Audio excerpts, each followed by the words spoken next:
Straight talk from Israel. You're listening to Israel News Talk Radio.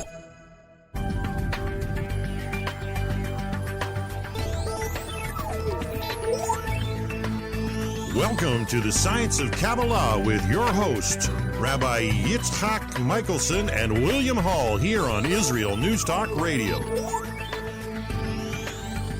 Welcome, everyone, to another episode of the Science of Kabbalah on IsraelNewsTalkRadio.com. This is Rav Yitzchak. And this is William Hall. How are you today, brother? I am doing okay. It's starting to get cold here in Tzfat, up on the mountain. And it's also starting to get, well, it's not starting to get, it's been getting darker earlier. So it's right. Very interesting. Dark and cold.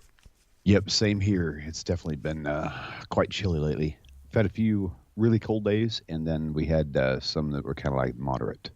Like yesterday was probably in the 50s, whereas 2 days prior it was like down in the 30s at that time. So it's pretty interesting. Oh, that's even colder than here. Typically, we're usually at night in the mid to upper 40s this time of year, and it's rainy season, but we really haven't had a lot of rain yet, which kind of scares me because sometimes when we don't get rain at the beginning of the season, and we haven't had any major snowstorms in about 5 years, so I always get concerned about that. But it's nice. Snow is nice.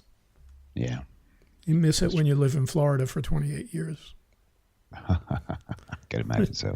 Can't even imagine snow being on the ground in Florida. No, the people would lose their minds. I think there was a few times where in central to northern Florida there was some snow, like a little bit of snow came down, and I mean not even enough to really cover, maybe like just a light dusting, and it's like people were like pulling off to the side of the road.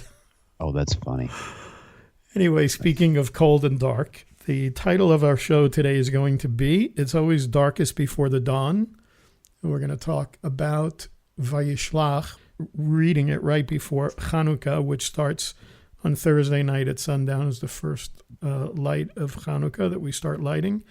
So there's a very interesting connection I see between Vayishlach, between Yaacov wrestling with the malach, with the angel, and I think we're going to connect it. We're going to show some things and talk about the idea of illumination, the idea of Chanukah, and see what is the proper way, the right way that we're supposed to approach the idea of Geulah, the idea of redemption and coming out of exile. The Zohar talks about this quite a bit, and we talk about this all the time, about the idea of illumination and the idea of bringing down light from above. So stay with us. We're going to be right back after a short break here on the Science of Kabbalah on IsraelNewsTalkRadio.com. Israel is located in one of the most volatile areas in the world. Israel is an island of stability in a sea of war and unrest. In the midst of this turmoil, Israel stands out as a beacon of order and human progress. Each week we update you on what's happening in this, the Jewish state, a true light unto the nations. This is Jay Shapiro. Join me every Thursday on Israel News Talk Radio.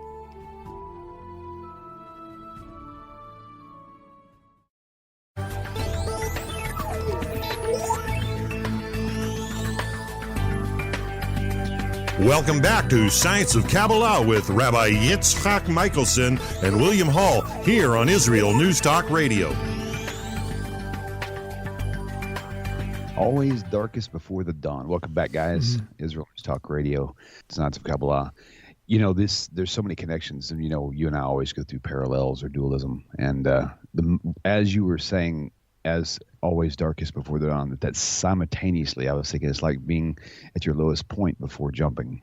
And we've talked about that before too, so it's kind of interesting how all this stuff connects. I was going to say, most people look at it that way. They look at it like this euphemism of it's always darkest before the dawn, the idea that, oh, you know, things are going to get better, don't worry about it, when somebody's going through some kind of issue. And I actually tried to see if I could find where the source of this was. And I thought it was pretty funny because there, according to the Yale Book of Quotations, they say that the earliest known version of the saying is in Thomas Fuller's A Pisgah, Site of Palestine, that was written in 1650, where he says, "It is always darkest just before the day dawneth." Why do I think that's funny? Because I said in the intro that we were going to be talking about this as it relates to the Zohar. And the Zohar certainly predates Thomas Fuller's book that he wrote there in 1650. So nice. So he probably got it from the Zohar.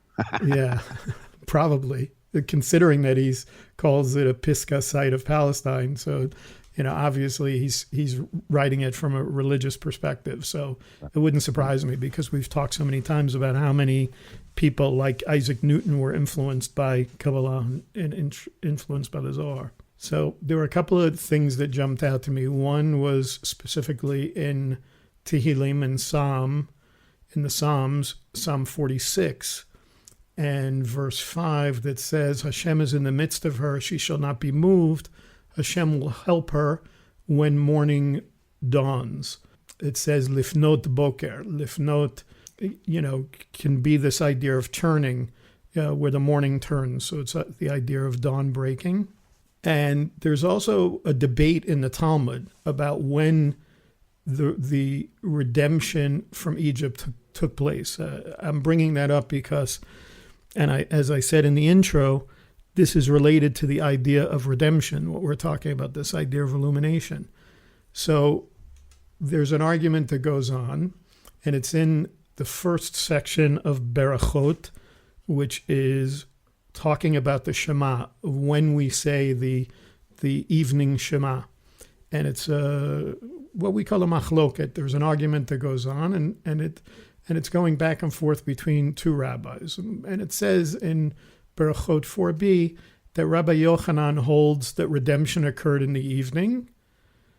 I'm sorry, it starts off with this idea that the argument relates to the redemption recited after Shema, and the idea that the focus is the exodus from Egypt, the first redemption, and then there's a question as to whether or not that redemption began at night, or whether or not the redemption started the next day. And then this is where the argument goes. So Rabbi Yochanan holds that redemption occurred in the evening, but that the full-fledged redemption didn't take place until the following morning.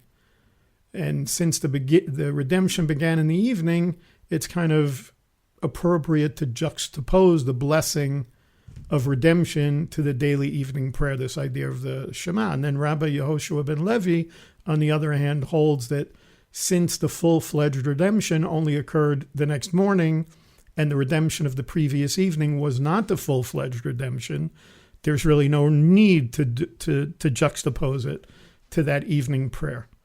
And it goes back and forth, and they base it on the same verse, which is the verse in the Shema that says, when you lie down and when you rise up. And this is where the discussion goes in about when we're supposed to say the Shema. And then at the end of the day, really, all of Chazal, all of the sages agree that the real exodus began during the day.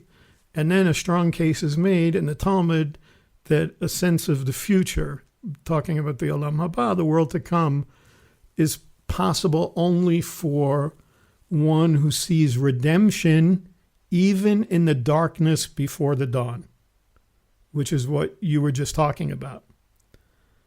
That really we need to see that. Why do we think of it like that, Len?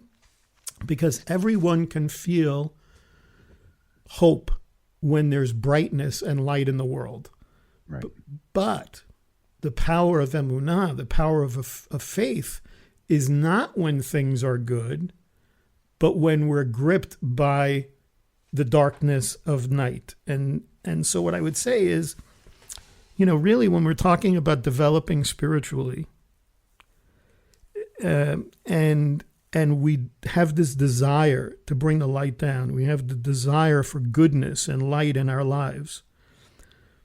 The truth is that doesn't take place when we're pursuing pleasure, when we're pursuing happiness.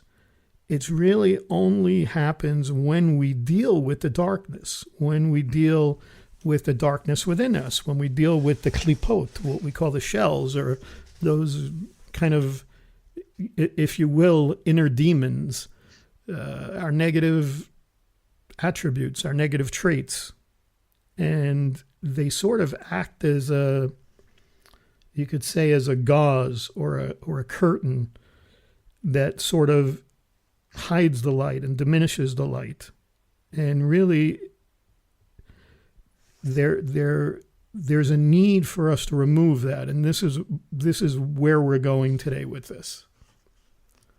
So it really comes down to when we're dealing with sort of personal uncertainty or times such as what we're going through now. There are painful times. People are losing people. There's mass chaos going on in the world related to COVID. There's political upheaval in the U.S. With the elections. And then people deal with their own issues. I mean, look, I talk about it. I'm dealing with some health issues now.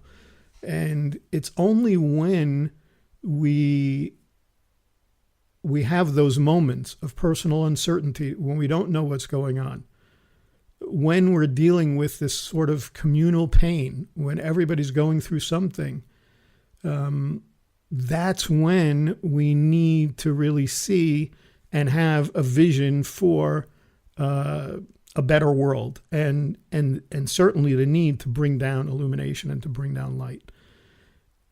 And that's true of every holiday in Judaism, but it's really true in the holiday that's coming up, in the holiday of Chanukah.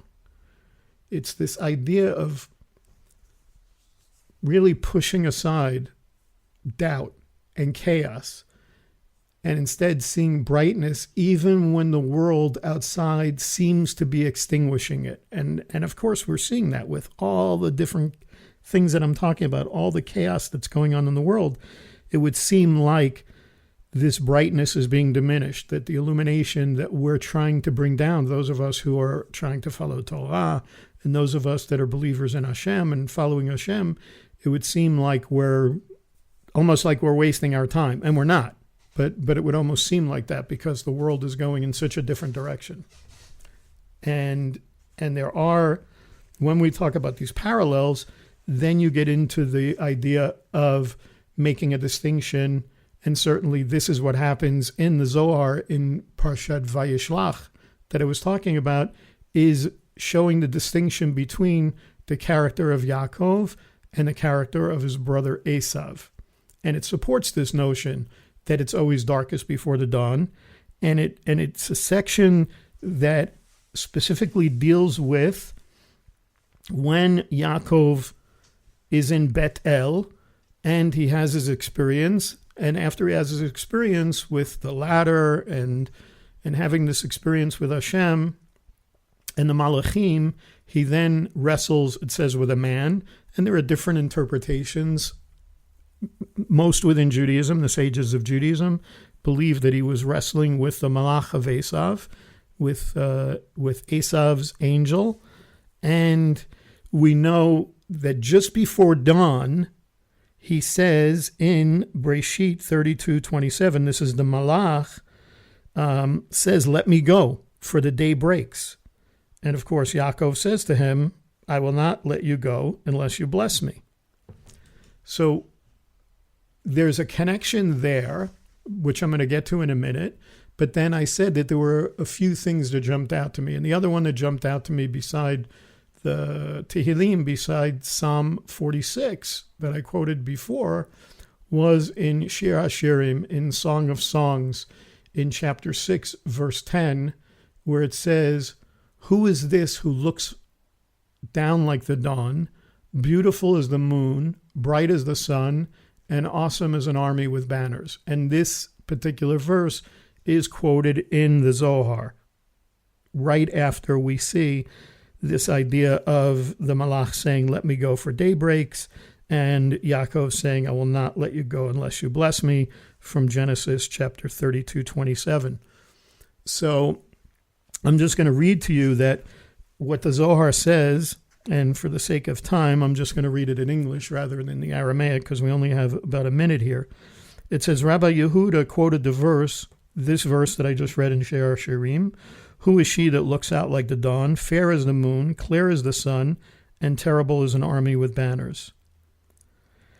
And it says, although this verse has been taught, who is she that looks, meaning referring to Israel, it says, at the time when the Holy One, blessed be He, will raise them and bring them out of exile. So it's talking about, it starts off right away with the concept of the redemption, with the concept of the exile.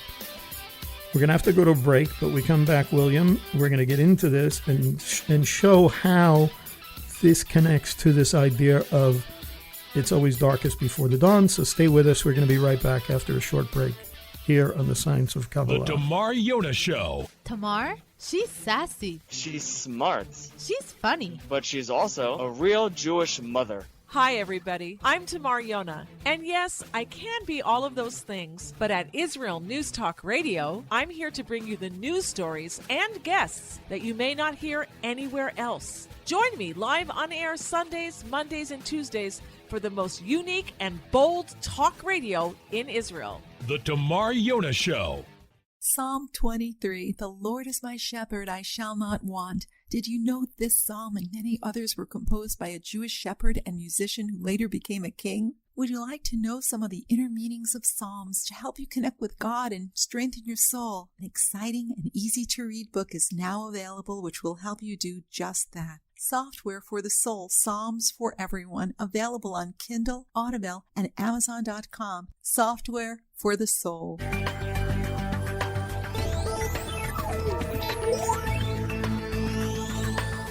Welcome back to Science of Kabbalah with Rabbi Yitzchak Michelson and William Hall here on Israel News Talk Radio.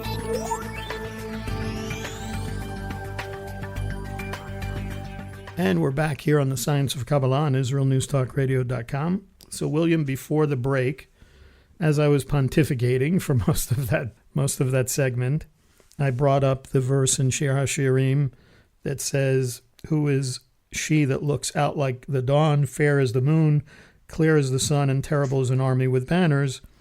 And it says, the Zohar, that it was taught that this is talking about Israel at the time when HaKadosh Baruch Hu, when the Holy One, blessed be He, will raise them and bring them out of exile.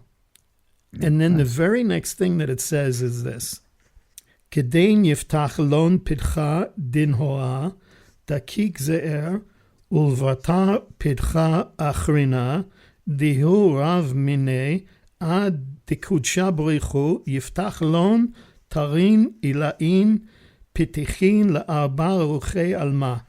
It says basically that he will open, this is so interesting, he will open a small, a very sort of thin aperture, like you would see in a camera, how, an aperture in a camera, just a little bit of an opening lets the sort of the thinnest bit of light come in. So that's what it says.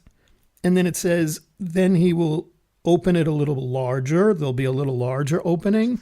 It says, until the Holy One, blessed be He, opens wide the supernal gates of the four directions of the world, meaning that He's going to illuminate the entire world, north, south, east, and west.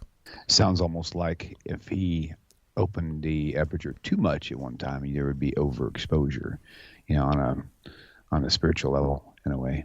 Yeah, and this is one of the things that the Kabbalah is all about, and the Zohar is all about. That often when we talk about the Eitz Chaim and this idea of bringing down light, the whole idea of the Sfirot, when we're talking about these 10 Sfirot of Keter, Chokhmah, Binah, all the way, Chesed, Gevurah, going all the way down to Malchut, they act as filters of the light. It was set up in a way so that light would filter down from each one of the Sfirot in each one of the worlds down to Malchut, which is the level that we live at, so that we could accept the light. There was no way for what's called the Or Ein Sof, the light of the Ein Sof without end. Basically, that's what Ein Sof means. Talking about the Or Ein Sof, the full illumination, the full light of Hashem. Nobody would be able to handle that. And the whole idea of talking about, let's say we talk about the shattering of the sparks. This is what happened in the beginning. In the beginning, when there was the Tzimtzum, when Hashem contracted Himself And when the Or Ein Sof came, when the light of the infinite came, it shattered the vessels, because the vessels, there was no way that they could accept that light. So this supports this notion that it has to be a little by little. And then Nice. yeah, and then the Zohar goes on and talks a little bit further, and it compares this to a person who always dwells in the dark. And I was talking to my wife about this when we were learning this particular section over Shabbat. And I was saying, it kind of reminds me of, if you've ever seen a movie where somebody is put in like a hole, they're in prison, or they're in a prison camp or something, and they're thrown in the hole, they call it, and they're in complete darkness. And then suddenly they open up the door in the middle of the day, and the light comes in, and you can see that they cover their eyes. So it's the same kind of thing. The Zohar talks about this, that it's similar to a person who dwells always in the dark. And it says, to give him light, first we have to shine upon him a small light, as thin as a needle, and then a slightly stronger one, and so on until the full light shines upon him. And then it goes on and it says, it quotes a verse from Shemot, from Exodus chapter 23, verse 30, which says, little by little I would drive them out from you, or drive them out from before you, until you be increased. And it compares this to, in the same way that we talk about the man who dwells in darkness, it talks about somebody who's recuperating. Let's say somebody who's recuperating from an illness or some type of injury. It doesn't happen all at once, the recovery, but the person becomes well little by little. However, this is where, and this is talking about Yaacov, this idea that Yaacov, who represents Israel, gets this light little by little by little by little, until Hashem fully illuminates Israel and brings them the redemption and brings them out of exile. And it goes on and it says, but this is not true of Esav. What happens is that it says that Esav basically received full illumination at one time. And then what happened was he lost it little by little, and that this will continue until Israel becomes stronger and will be able to wipe him from the world, and not only from this world, but the Olam Haba, from the world to come as well. Nice. But it says, however, that the light of Israel shines brighter little by little until they are strong. It says, then the Holy One, blessed be He, will shine on them forever. And that's just an amazing, amazing section of the Zohar that speaks about this. And then we come to the idea of Chanukah. Well, what's the connection? So the Talmud in Shabbat 21b tells us regarding the mitzvah of lighting Chanukah candles. And you and I were talking a little bit before we were doing the show, and I told you about the difference between the house of Shammai and the house of Hillel. And we see that often, that they disagree. Actually, there are only a few times, most of the time in the Talmud, Hillel, he's not as strict as Shammai in the halakha, in the halachot, in the different laws. Usually Shammai is much stricter, but there are a few times where Hillel is stricter. But in this particular case, Shammai believes that what you're supposed to do on Chanukah on the first night is light all 8 candles, and then each day light 7 the next, 6 the next, 5, until you get down to 1. That's how Shammai says it should be done in Shabbat 21b.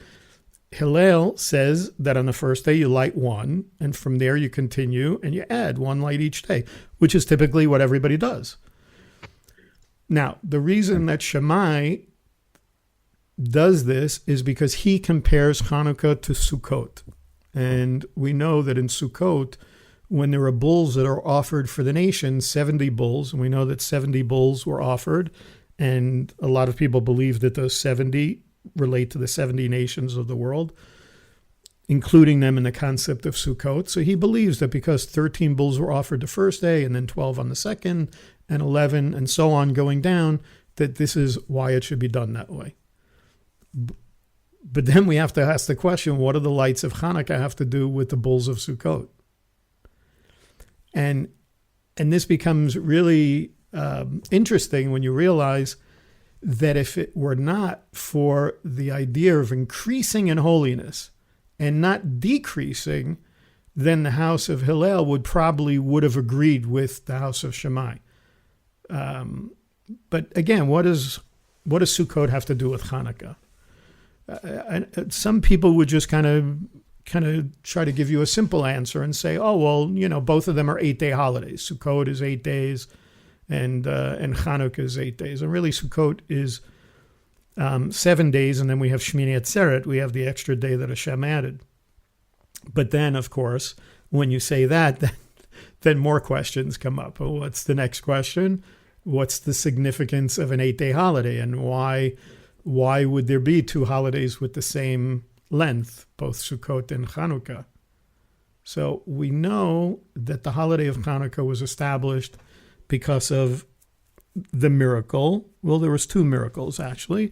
We know that the 2 miracles, one being that the Hashmonaim won out over the Greeks who were trying to get the Jews to assimilate.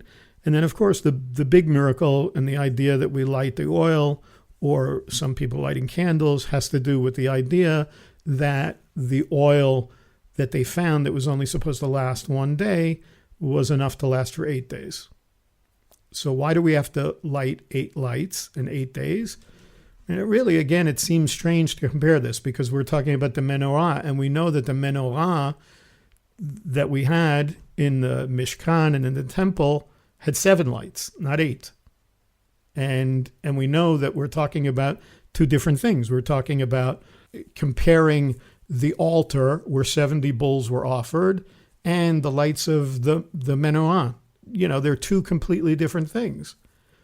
And they were in 2 completely different places. The altar was out in the courtyard, and the menorah was in what we call the heichal, in the holy place, which tells us that the menorah was holier because it was placed in a holier place. It was in a holier location than the altar. And then we have that when Aharon, the Kohen HaGadol, Moshe's brother, was commanded to light the menorah, that Hashem told him, yours is greater than theirs. Kindling the menorah was greater than offerings brought on the altar. And this comes from Rashi on Parsha Bahalotacha, which has to do with the lighting of the menorah. It says, when thou lightest the lamps, Bahalotacha, why is the section treating the menorah in juxtaposition with the section dealing with the offerings of the princes?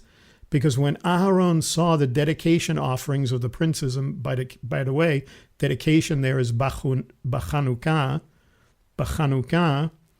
he felt distressed. Aharon felt distressed because neither he nor his tribe was with them in the dedication, whereupon the Holy One, blessed be he, said to him, by your life, your part is greater, is greater importance than theirs, for you will kindle and set in order the lamps, the menorah.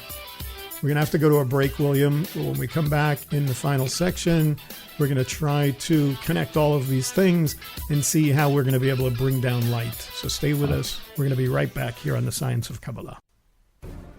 In a time where feelings have become fact, where rational thought and common sense has disappeared, one man stands above it all. I'm Howie Sobiker, your political hitman.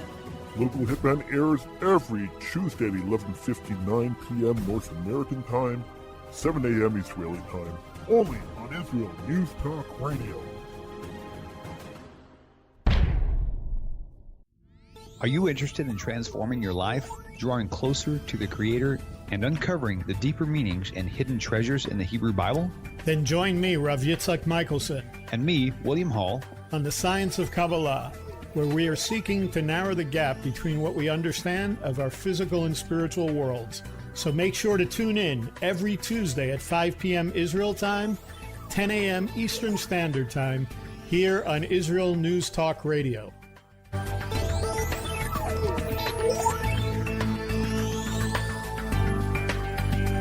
Welcome back to Science of Kabbalah with Rabbi Yitzhak Michelson and William Hall here on Israel News Talk Radio. Welcome back. Our final segment of Science of Kabbalah here on Israel News Talk Radio. You know, something that I used to have fun with when I was a kid was using like a convex lens of some kind, you know, like a little magnifying glass. Yeah. Whatever. And try to burn, you know, leaves and things like that with it. And just to try to extract all that light from the sky and push it into one tiny spot. And, you know, I'm thinking, as you're talking throughout all this, I'm thinking it would be so nice for us to just, at the flip of a switch, to just be able to do that, just instantly take all the light of Torah and put it into that one little spot to where you've got all this massive amounts of just everything right there at one time. Yeah, and isn't that interesting? Because we all used to do that. I mean, I remember that as well, you know, with the magnifying glass, trying to get that little pinpoint of the sun on the leaf, you know, just try to get that thing smoking and you get a fire started. We all did that as kids. And that's really the point when you think about that, because you're taking this immense power of light and you're trying to condense it into this very thin, what the Zohar talked about, this very thin stream or this very thin needle-like or small aperture opening where you're concentrating the light into a particular place. And what does it do then? It causes a fire. So when you're talking about this idea of it's always darkest before the dawn, we have to keep in mind that what we're talking about here and what I'm trying to take away from it for my own life and what I'm trying to say to everybody here that's listening is that we can't expect that redemption. And I'm not even just talking about communal redemption. I'm not talking about the redemption of the world, even personal redemptions that we're going through, that when we're looking for Hashem to bring Yeshuot, salvations, and niflaot, and wonders. And I say that because Yeshuot and niflaot are part of the Al Hanisim prayer that we add in the Shemona Esrei and the Amidah, the standing prayer that we're getting ready to say, the Al Hanisim, when Chanukah comes in. If we want to see those salvations, if we want to see the wonders of Hashem, it can only come when we have that little opening of light. It's never going to be this, according to what we're reading in Vayishlach, it's not going to be this idea of a total illumination. If that were the case, we would fall into the possibility of being like Esav, where this full illumination came, which certainly we wouldn't be able to handle, and then we would have the potential of losing it, as opposed to getting a little bit. You know, one of my favorite expressions in Hebrew is la'at la'at. People say that all the time, slowly. I went for a blood test this morning, and the nurse, when she was taking my blood, she was asking me how I was. We were having this conversation in Hebrew, and I told her some of the issues that I'm going through, and her answer was la'at la'at, slowly. It's that same kind of thing, to little by little allowing the light to come in.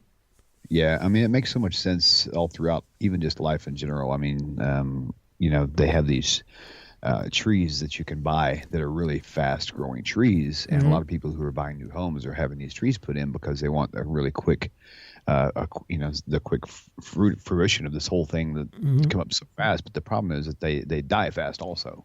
Right. You know, so taking something slow, you know, there's so much wisdom in that. I mean, it's kind of like picture giving a 5-year-old, you know, full reign on everything he wants. Right. You know, it just doesn't make any sense to do that. It's not even wise. Sure. Isn't it interesting that, you know, when you're talking about trees, that when we plant fruit trees, for instance, you're not allowed to touch the fruit for the first 3 years. Right. It's you have orla. You have the idea that the tree is sort of, you know, uncircumcised. And you're not allowed to take the fruit for that time. So we have to wait. We have to be patient and wait for it to be watered, for it to receive light and so forth, and light little by little until we're able to receive from the fruit.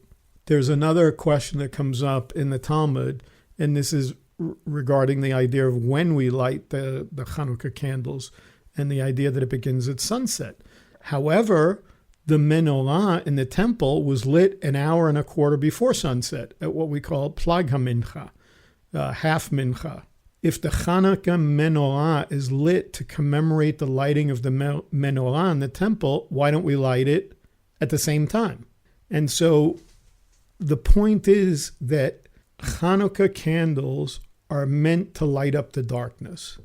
We know that the miracle of Chanukah came after the darkness of the Greeks coming, who defiled the temple, and they specifically made a point that to defile every bottle of oil that was there by breaking the seal of the Kohen HaGadol.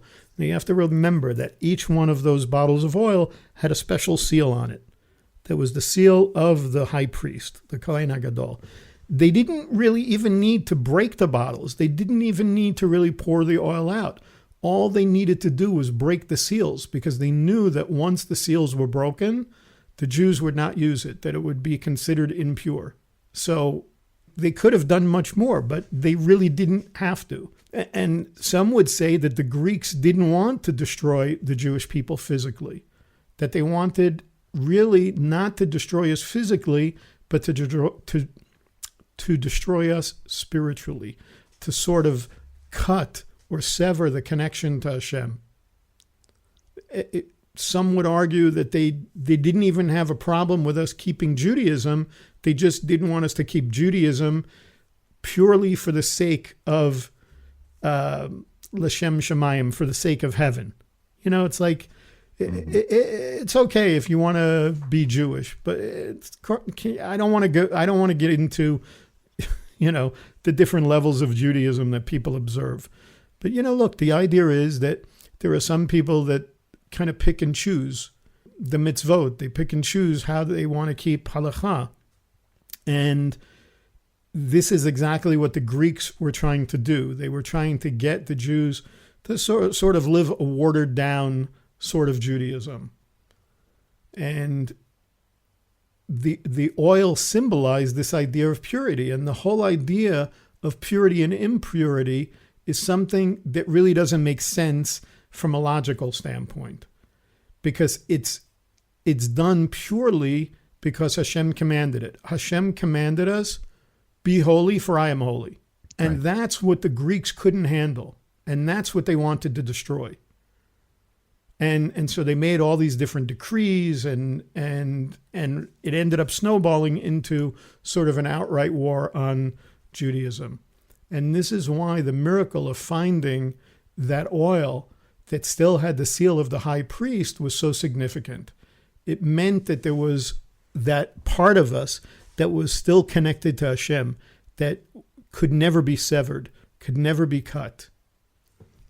And that really is the idea of this neshama that we have, this tselem Elokim, this idea that each one of us has a piece of the holiness of Hashem, that if we could connect to that neshama that we have, and of course we don't have time to go into, with only 3 or 4 minutes left, we don't have time to go into the different levels that Kabbalah teaches about, the different levels of the neshama, that it has 5 different parts. I would just tell you that the highest one is called the Yechidah, that this is really the essence of that godly soul that we have. And this is the one that would really be able to illuminate us and illuminate the whole world at the same time.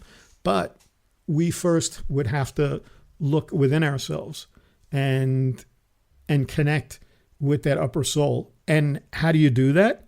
Lat, slowly. You don't go from the lower level of the neshama, from the lower level of your godly soul, up until the 5th level. You have to go in steps. There are different levels, and you have to work on it.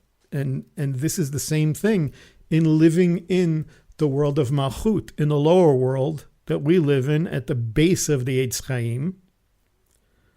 By the way, Malchut is related to the moon we always talk about, and the moon doesn't have any light of its own. The moon receives its light from the sun, which is connected to one of the upper sefirot.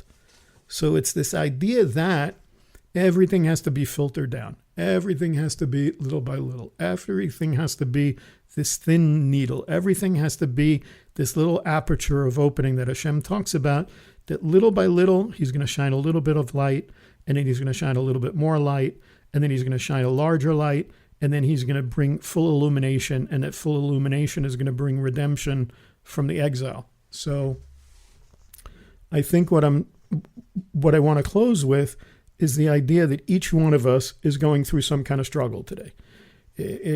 Whether it's dealing with what's going on in the world with COVID, whether it's dealing with those of you that live in the U.S. and this craziness that's going on with the elections and not knowing what's going on with that. And you might be dealing with something else. You might be dealing with family issues. You might be dealing with a marriage. You might be dealing with, it could be any number of things. The idea is to recognize that Hashem wants to bring redemption. Hashem wants to bring you out of exile, but it has to be la'at la'at. It has to be slowly, slowly. It has to start with a small aperture opening of light. Look for it. And once you see it, attach yourself to it. Continue to pray. Continue to trust in Hashem. And know that when you begin to light the Chanukah candles, that we start with one, and little by little we go up until we have the full illumination on the 8th day. It's a process of momentum, pretty much. It building is up the momentum. Yeah, it is a process of momentum. It is an idea of building up. And this Kabbalah, this theme we see over and over in Kabbalah, talking about madrigot, talking about stairs or levels, going from madrega to madrega, going up la'at la'at, slowly, slowly.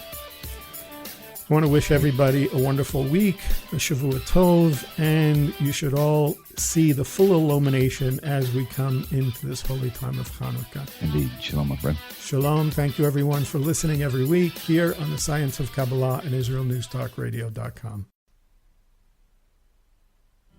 Where can you get the inside news on Israel?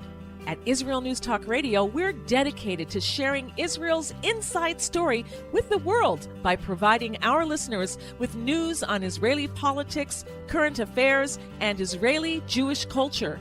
The Israel News Talk Radio homepage also provides you, the listener, with useful information at your fingertips, with scrolling news headlines, weather, currency exchange, Shabbat candlelighting times, and so much more.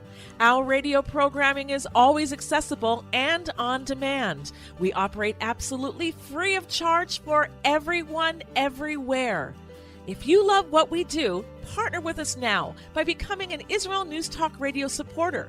With your support, you'll be inscribed on our Israel News Talk Radio Wall of Fame. There's nothing like us in the world. Be part of something great. Israel News Talk Radio. Straight talk from Israel.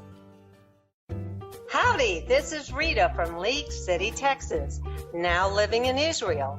And though my heart may have belonged to Texas, it now belongs to Israel and all the fantastic show hosts at Israel News Talk Radio. Hi, this is Michael Solomon from Kiryat Arba, Israel. And why do I love listening to Israel News Talk Radio? Because I love listening to the interesting interviews they do and their news reporting that most other media sources don't cover.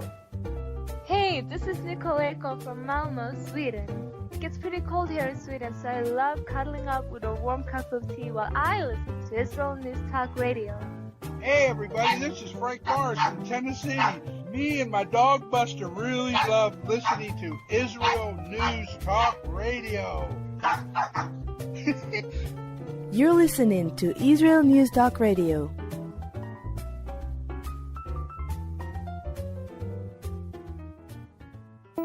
News, opinion, and more.